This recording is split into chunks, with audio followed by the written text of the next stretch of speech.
Après s'être présenté lundi 13 décembre à l'entrée de l'école Bonnefoy à Toulouse sans masque, un élève de 6 ans s'est retrouvé seul dans la rue.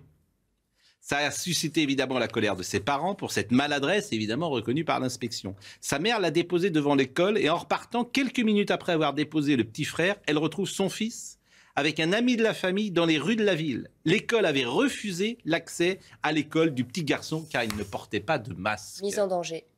Le protocole exige le masque obligatoire à l'école, mais en aucun cas il ne permet d'exclure les élèves qui n'en ont pas un. Le directeur académique adjoint des services de l'éducation nationale de Haute-Garonne a reçu les parents et reconnaît un incident intolérable.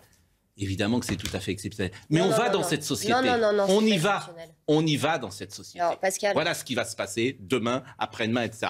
Voilà ce qui va se pascer. Pascal, malheureusement, et je vous remercie de donner cet exemple de la PQR. Je trouve ça incroyable. Malheureusement, c'est pas du tout exceptionnel. Aujourd'hui, hier, nous avons, il y a moins. Non, ce qui n'est pas du tout exceptionnel, c'est la maltraitance institutionnalisée et le harcèlement qui pèse sur les enfants aujourd'hui dans la crise sanitaire. Hier, nous avons lancé une pétition.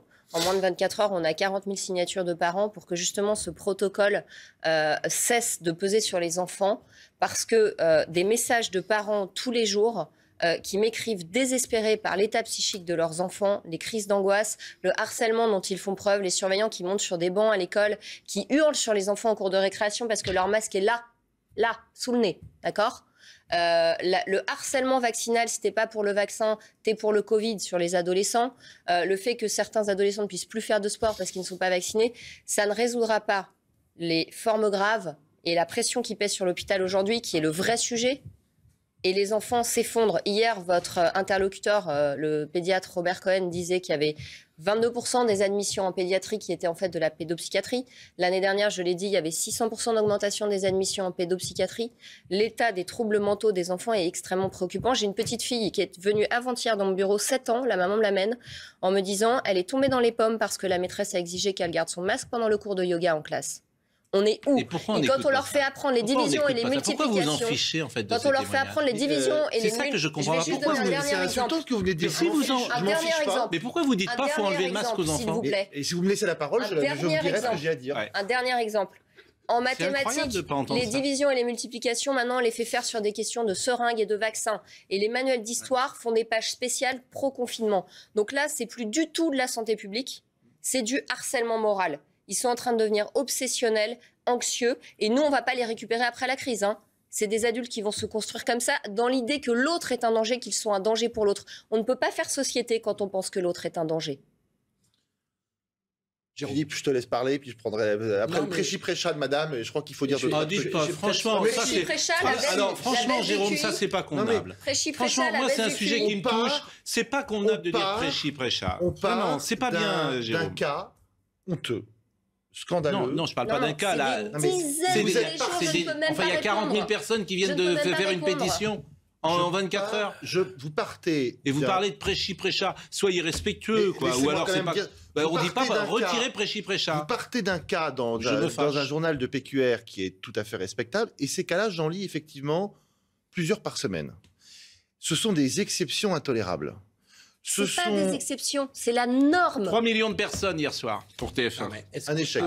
3 millions, c'est un gros échec. Très faible. Un gros 3 millions de personnes. Un gros échec. 3 millions de personnes, c'est pas beaucoup. C'était beaucoup trop long l'émission. 3 millions 82. On en parlera tout à l'heure. 3 millions 82, 18%. C'est un échec.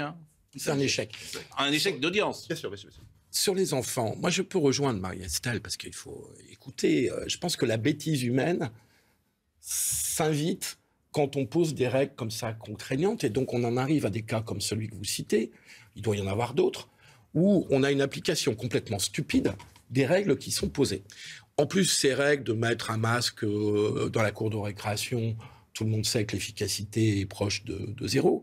Donc, je peux vous rejoindre sur le fait que quand on est dans un système de règles comme ça, on en arrive forcément à des aberrations, parce qu'il y a des gens qui font du zèle, on se retrouve avec un gamin au bord de la rue, tout ça c'est n'importe quoi. Donc peut-être qu'il faudrait que nos autorités comprennent qu'elles desserrent un petit peu pour les enfants les règles qui sont posées, que le masque, on peut le concevoir dans la salle de classe, mais pas dans la cour d'école parce que c'est idiot, et qu'il y ait des souplesses et des compréhensions. Des classes des enfants de 5 ans. Mais... Non, le masque est une maltraitance pour un enfant. Il ne peut pas respirer correctement. Le masque est une maltraitance, je trouve que cette phrase c'est une maltraitance. C'est une maltraitance XXL. C'est une maltraitance. C'est une honte. Ce que vous dites. Oui, c'est une honte. Écoutez, oui, Jérôme, c'est une honte. C'est une honte. Mesurez vos propos. C'est une honte de mettre des masques à des enfants. Mais une maltraitance, c'est pas une honte, c'est pas la même chose. Je reste à ma place de psychologue. Restez à votre place de journaliste. Vous n'êtes pas orthophoniste, vous n'êtes pas médecin de santé publique. Vous ne savez pas ce que c'est qu'un retard de langage chez un enfant qui arrive en maternelle avec des adultes masqués à la crèche qui font qu'il ne peut pas parler correctement. D'accord ?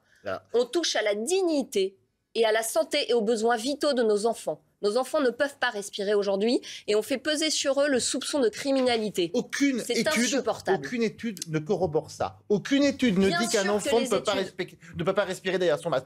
Montrez-moi l'étude qui dit ça. Il y a des dizaines d'études. Montrez-moi l'étude qui dit ça. L'impact sur les retards de langage. 22% de baisse sur le fait de respirer. Vous avez commencé là-dessus. Montrez-moi l'étude qui dit qu'avoir un masque, c'est mal respirer un enfant. Non, mais elle n'existe pas. Il y a plein d'études qui montrent que les enfants font des crises d'angoisse, transpirent, ont mal à la tête. Pas pour respirer. Pas pour respirer. Bon, on ne sera pas d'accord avec pour respirer. Les crises d'angoisse, vous avez sans doute raison, mais pas pour respirer. Non, on ne sera pas d'accord. Pas pour respirer. Ça ne sauvera pas les gens des formes graves. En plus, ça ne sert à rien. Restez sur l'objectif. L'objectif, c'est que personne ne meurt du Covid. Personne ne meurt du Covid. Pourquoi maltraiter les enfants, ça doit être l'objectif que personne ne meurt du Covid. Pourquoi maltraiter les enfants, ça va éviter que les gens meurent du Covid. Voilà. Ce qui m'inquiète tout de même, c'est que la situation que vous décrivez, que je ne suis pas capable de commenter. Je ne vis pas dans les salles de classe, je ne suis pas dans les cours de récréation. Ce qui m'étonne un peu quand même, quand je vous écoute décrire une situation dramatique, reconnaissons-le, dramatique, qu'il n'y ait aucun syndicat, qui sont en général à l'éducation nationale plutôt prompts à réagir et à se plaindre des méthodes gouvernementales, quelles qu'elles soient, je ne les ai toujours pas entendus. Et puis, si la situation que vous décrivez est vraie et juste, je ne la mets pas en cause, je n'en sais rien.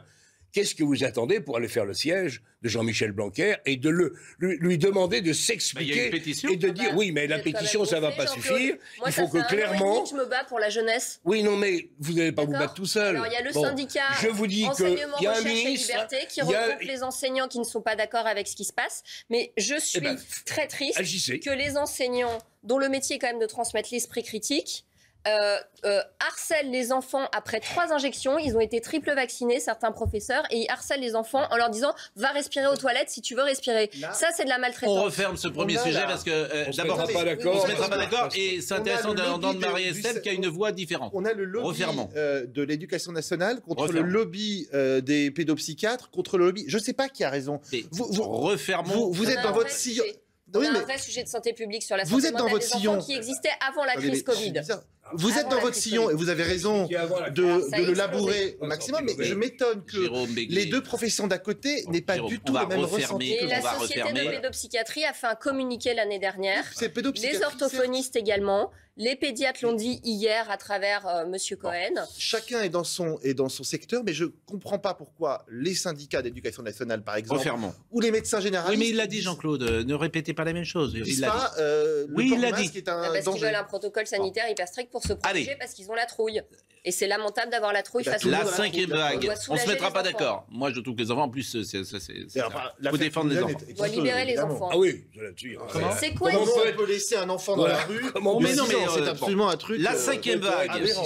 La société se vautre sur notre jeunesse, c'est insupportable.